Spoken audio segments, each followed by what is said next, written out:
Welcome back, everyone, to King English Podcast. This is your space to practice English in a fun, natural way, while also learning ideas that can improve your daily life. That's right. We're so glad you're here with us. Maybe this is your very first time listening, or maybe you've been with us since the beginning. Either way, we've got something special for you today. Let me start with a question. What do you think is the one thing that decides whether you succeed or fail? Whether you're trying to learn English, stay healthy, or achieve any personal goal? Interesting. I'd say the answer is self-discipline. Motivation feels great in the beginning, but it never lasts forever. Discipline is the thing that keeps us going, even when we don't feel like it. Exactly. I have to admit, I've been struggling with this recently. I've set some goals, but I've fallen behind. Honestly, I've been feeling undisciplined and frustrated. Oh, I know that feeling. We all make big plans and then struggle to stick with them. What's been happening for you? Well, take exercise, for example. I've been telling myself I'll work out regularly. But when the time comes, I often choose Netflix instead. I end up saying, I'll start tomorrow. Ah, the famous I'll start tomorrow excuse. Everyone has been there. That's actually why today's episode is so important. Without discipline, it's easy to procrastinate and our goals slowly slip away. Right. So, in this episode, we're going to explore discipline, what it really means, why it matters, and how to build it step by step. And don't worry, we're not just going to talk about theory. We've got practical tips you can use right away to strengthen your innocence in English learning and in other parts of life. Plus, we have a free PDF guide for you. Inside, you'll find today's key points, some comprehension questions, and even grammar practice to support your English. Oh, and we'll introduce some new vocabulary too, words that will make your English sound more natural. Later in the episode, Charlotte will break them down in her special vocabulary section. So, stick with us.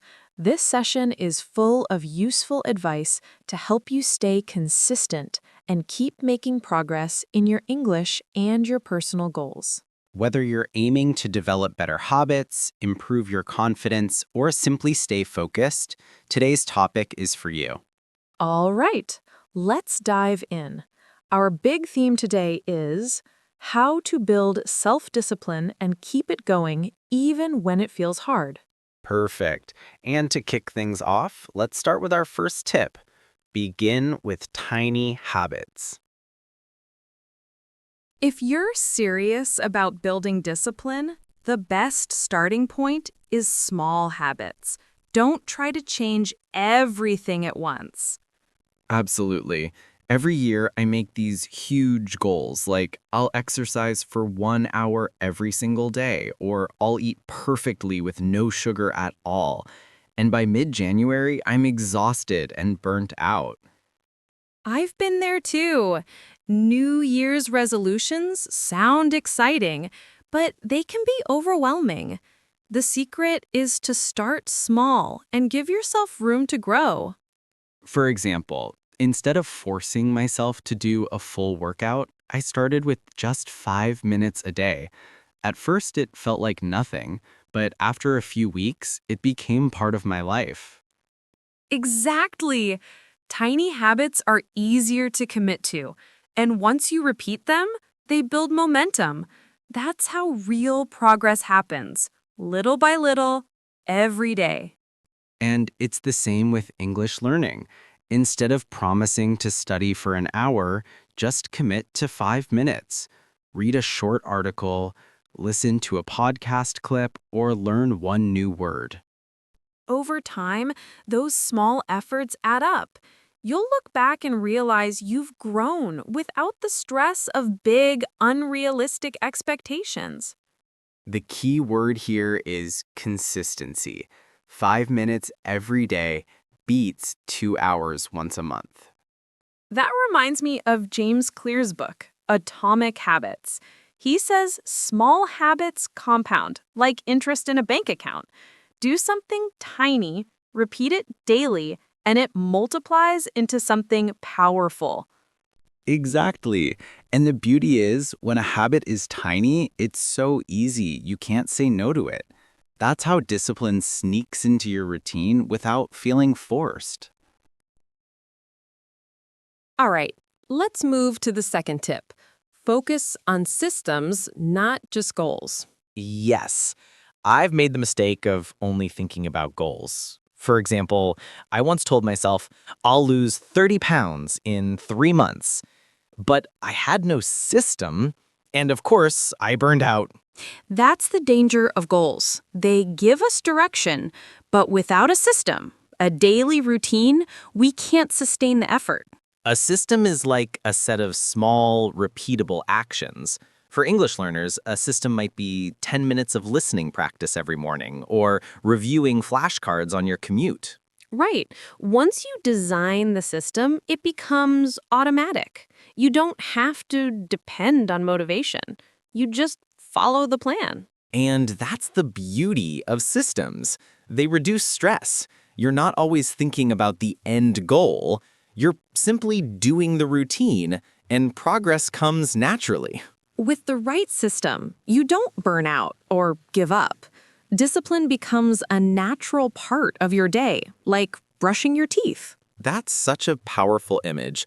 A clear path leading you to your goal without bumps or distractions. Once it's in place, it feels like second nature. Okay, time for the third tip. Make habits enjoyable. If you actually like the process, you'll stick with it much more easily. I know that's true for me. At first, I hated exercising, but then I started listening to my favorite music while working out, and suddenly it felt fun. That's brilliant. The same idea applies to English practice. Watch movies or shows you enjoy in English, or reward yourself after a study session.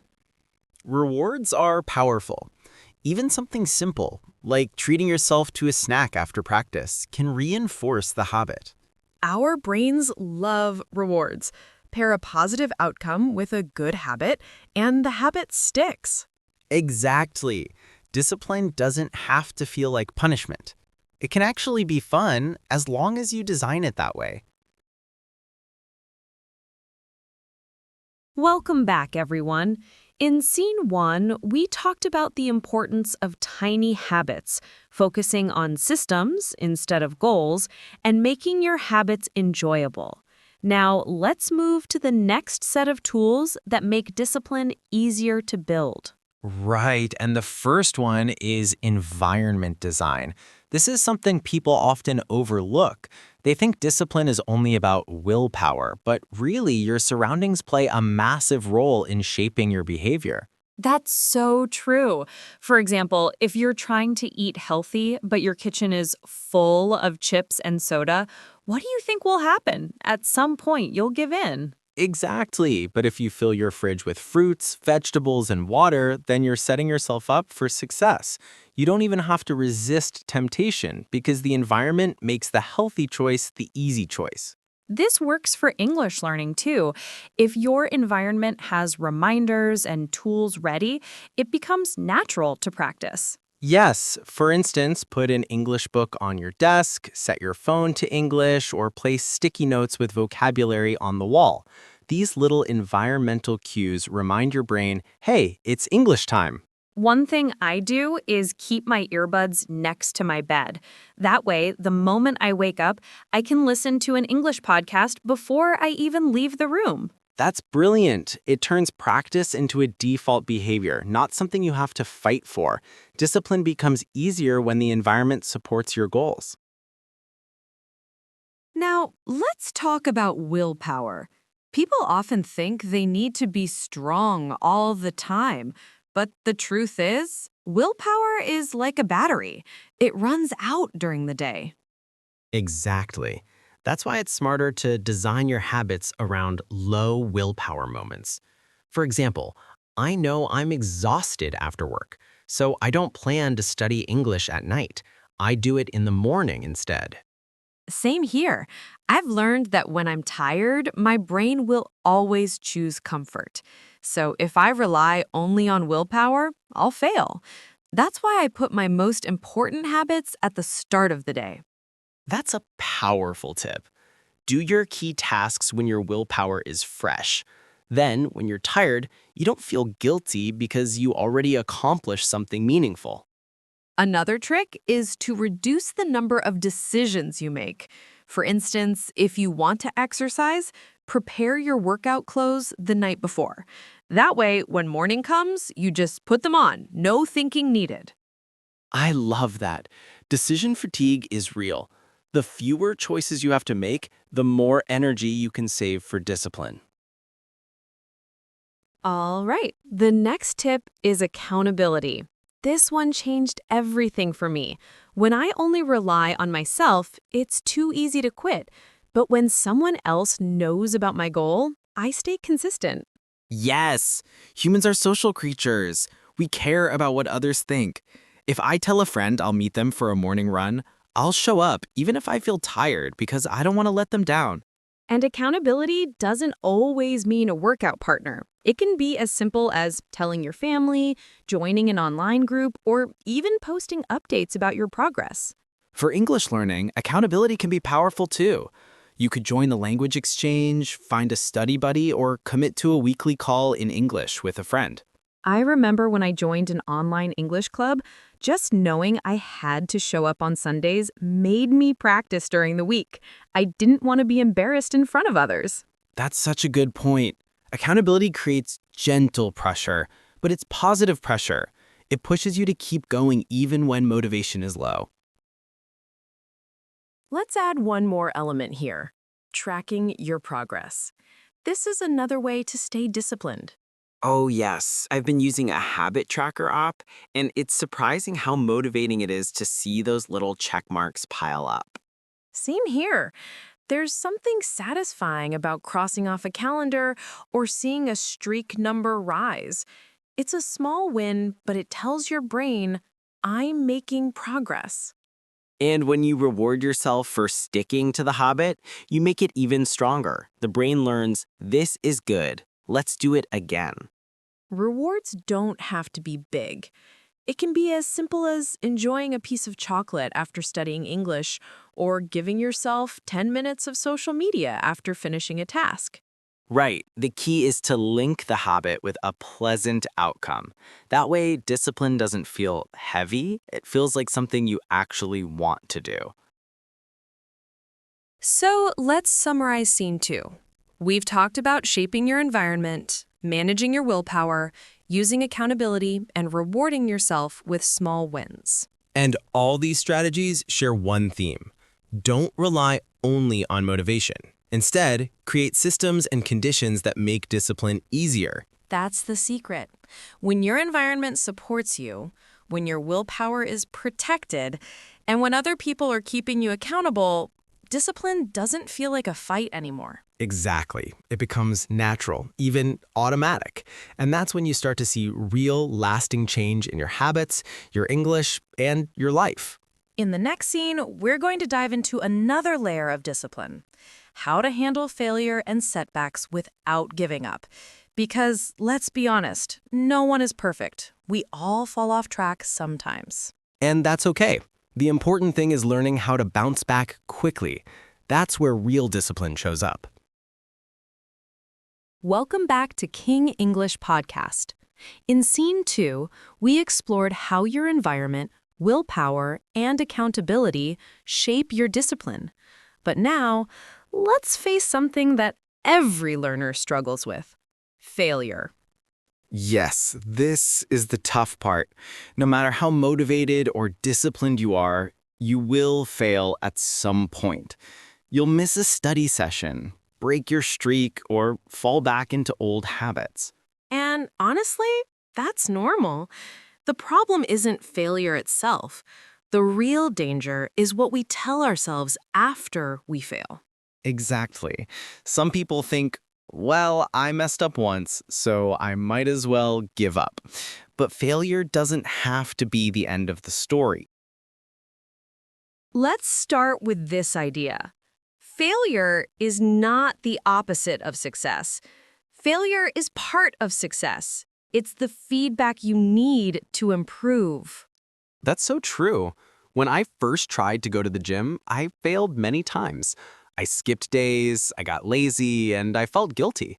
But each time, I learned what my triggers were. And that's the key. Treat failure like a teacher. If you missed studying English today, ask yourself why. Was it because you were tired? Or because your system wasn't realistic? Right. Failure shows you what isn't working. It's like a map telling you this road doesn't get you there. Try a different path. So instead of judging yourself harshly, use failure as data. That mindset makes discipline sustainable over the long run. I love that idea. But I know listeners are probably wondering, okay, but how do I actually get back on track after failing? That's where the 2-minute rule comes in. The idea is simple. After a setback, don't try to be perfect again immediately. Just restart with a tiny action that takes 2 minutes. Oh, I know this one. For example, if you haven't studied English in a week, don't sit down for a 2-hour session. Instead, just open your textbook and read for 2 minutes. Exactly. Or if you skipped the gym, don't force yourself to run 5 miles. Just put on your workout shoes and stretch for 2 minutes. It sounds too easy, but it works because it removes the mental barrier. You're telling your brain, see, restarting isn't scary. And once you start, momentum builds. 2 minutes often turns into 5, then 10, and soon you're back in the rhythm.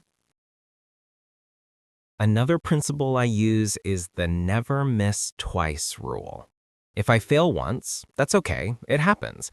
But I make sure not to miss 2 times in a row. That's brilliant. One missed day doesn't ruin your habit. It's missing several days that breaks the chain. Exactly. So if I skipped my English practice yesterday, today I double down. Even if it's just a short session, I make sure I don't miss again. That rule is powerful because it turns failure into a small bump instead of a giant wall. 1 step back, 2 steps forward. And it teaches you resilience. Discipline isn't about being perfect, it's about bouncing back quickly when things go wrong. Let's touch on another important piece, self-compassion. Some people think discipline means being hard on yourself, but actually the opposite is true. Yes, if you're too harsh, you'll quit. Imagine if a coach yelled at you every time you messed up, you'd stop playing. But if the coach encourages you, you'll keep trying. That's the same with self-talk. When you fail, instead of saying, I'm lazy, I'll never improve, say, I slipped, but I can start again today. I love that. Compassion doesn't make you weak. It gives you the strength to keep going. Without it, discipline turns into punishment, and no one can survive that long term. Let me share a quick story.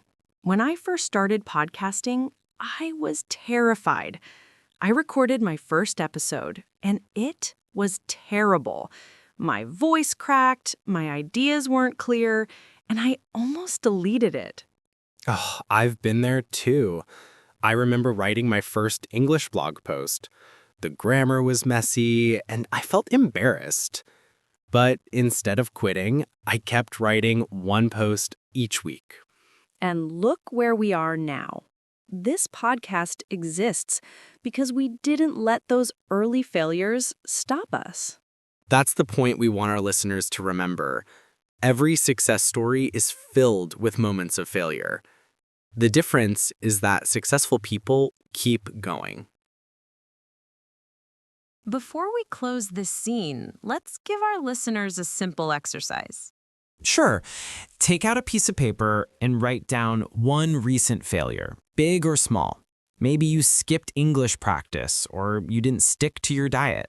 Then, instead of judging yourself, write down 1 thing you learned from that failure.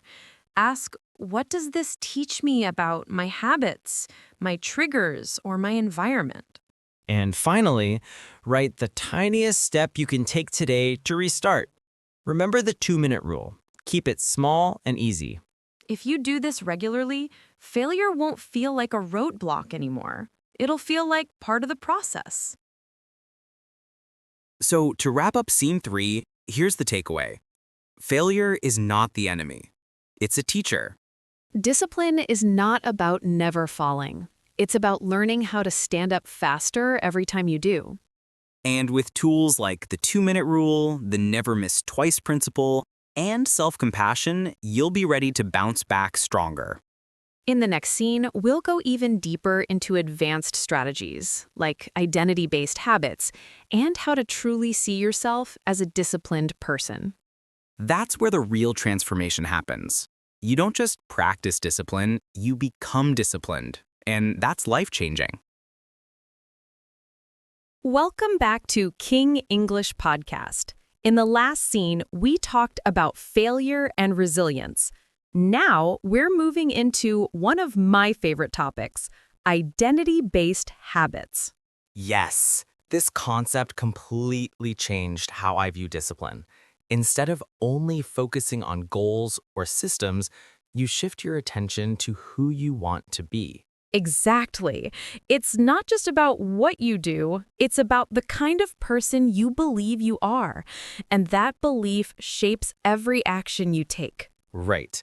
When your identity aligns with your actions, discipline becomes natural instead of forced. Let's start with a comparison. Imagine someone says, "I want to quit smoking." That's a goal. But if they say, "I'm not a smoker," that's identity. Oh, I see. One is about the future result. The other is about who you are right now. The second statement feels much stronger. Exactly. Goals are important, but identity is deeper. If you want to learn English, don't just say, "I want to speak English fluently." Instead say, "I'm the type of person who practices English every day." And that's powerful because your brain tries to stay consistent with who you believe you are. If you see yourself as a disciplined learner, you'll naturally act like one. Here's the good news. You don't have to wait years to build this identity.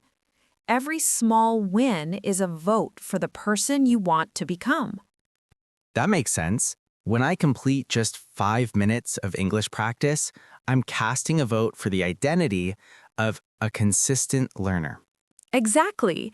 And the more votes you cast, the stronger that identity becomes. Discipline doesn't have to be dramatic. It's built through daily choices. I like that. It means I don't have to be perfect to change my identity. I just need enough small wins to prove to myself that I am disciplined. Let's take fitness as an example. If someone goes to the gym once, it doesn't make them a bodybuilder, but each visit is a vote for being a healthy person. Exactly.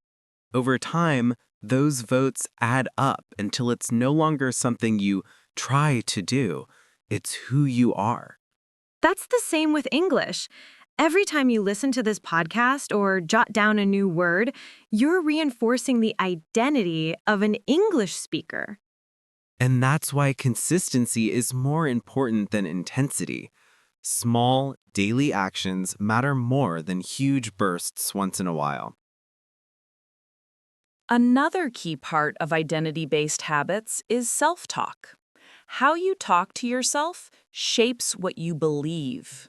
Yes. Instead of saying, "I'm terrible at English," you can say, "I'm learning English, and I'm getting better every day." Exactly. One statement shuts you down, the other opens the door to growth. So it's not just about discipline in actions, it's also about discipline in language. Words create your reality. Let's give our listeners a simple exercise. Take a piece of paper and write down 3 I am statements about the kind of disciplined person you want to be. For example, I am the type of person who practices English daily, or I am someone who keeps promises to myself. Perfect. Then, every time you take a small action, like listening to a podcast episode or reviewing vocabulary, check off a little box next to that statement. Over time, you'll see the evidence growing and your brain will believe it more strongly. Let me share a personal story. Years ago, I wanted to be a runner, but every time I tried, I'd give up. Then I changed my self-talk. Instead of saying, I'm trying to run, I started saying, I'm a runner. Wow, that must have felt different. Did it change your behavior? Completely. Suddenly, skipping a run didn't feel like just missing a workout. It felt like acting against my identity. So I became more consistent. That's so powerful. I had a similar shift with English. For years, I told myself I'm bad at languages. But when I started saying I'm a language learner, I began seeing progress everywhere. And here's a warning. Negative identities can trap you. If you keep saying, I'm lazy or I'm undisciplined, you'll live up to that story. Yes, that's the danger of labeling yourself negatively. Your actions will match your identity, even if it's hurting you. That's why it's so important to rewrite your story. Instead of saying, I can't stay disciplined, say, I'm learning how to stay disciplined. Even small shifts in language can break you out of a cycle of self-sabotage. So let's bring this back to English. If you want to be fluent, don't just think of English as something you study. Think of yourself as an English speaker. Yes, if you believe you're an English speaker, you'll naturally look for opportunities to use the language. You'll think, how would an English speaker say this? And when you practice, even in small ways, it doesn't feel like homework anymore. It feels like expressing your identity. That's the beauty of identity-based habits. It makes discipline part of who you are, not just what you do. So let's recap for our listeners. Identity-based habits mean focusing on who you want to be, not just what you want to do. Every small action is a vote for that identity. The more votes you collect, the more real it feels. Shift your self-talk to match your desired identity.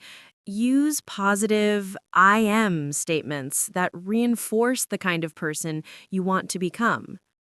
And remember, negative identities can hold you back. So rewrite your story and choose the identity that serves you. To wrap up Scene 4, here's the key takeaway. Discipline isn't just about forcing yourself to act, it's about becoming the type of person who acts that way naturally. When your identity and your actions align, discipline stops feeling like a burden. It becomes second nature. And the good news is, you don't have to wait years to build that identity. Every small action you take today is proof of who you're becoming. In the next scene, we'll dive into advanced strategies for sustaining discipline long-term, like dealing with plateaus, boredom, and keeping your habits fresh.